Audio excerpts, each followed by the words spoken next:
Hello everyone, welcome to my video. আশা করি তোমরা সকলেই বেশ ভালোই আছো, আমিও বেশ ভালোই আছি। আর ওয়ান্স অ্যাগেইন সবাইকে গুড মর্নিং।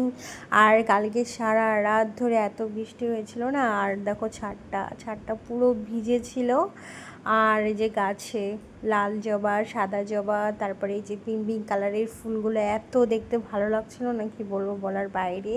খুব সুন্দর লাগছিল ওয়েদারটা, তার মধ্যে এই যে মনোরম ফুল দৃশ্য খুব ভালো লাগছিল। তো সকালে আমি হাত মুখ ধুয়ে আগে আমি চা আর একটা সুইট রোল খেয়ে স্নান ধান সেরে রান্নাবাড়ি কমপ্লিট করে এদিকে মেয়েকেও আমি স্নান ধান করে দিয়েছি। আর দেখো মেয়ে একা একাই ঘরে খেলছে, মানে ওকে নিয়ে আমার অতটা চাপ হয় না, ও একাই সুন্দরভাবে খেলে। টিভি চালিয়ে দিলে মধ্যে কথা ও একাই ভালোভাবে ঘরে থাকে, খেলে।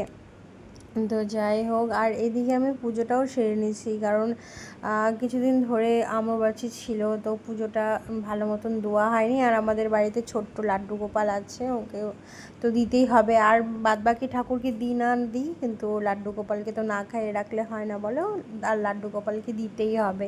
আর এদিকে নিচে হচ্ছে একটা ফলেলা কাকু এসেছিলো, কতগুলো আম নিয়ে এসেছিলো। আমারও খুব বেশি আমগুলো ভালো লাগেনি, তো কাকু আমাকে আবার এক পিস আম কেটে দিল, যে বললো মা মানে খেয়ে দেখো আর কি, যে কেমন না, তারপরেই তুমি নিও, ভালো লাগলে নিও, না ভালো লাগলে নিও না, আমাকে বললো। তো আমি খেয়ে দেখলাম মোটামুটি ছিল আর কি, আমার অতটা ভালো লাগেনি আমটা। তো যাই হোক, আমার ভিডিওটি যদি ভালো লাগে অবশ্যই আমাকে সাবস্ক্রাইব করে দিও।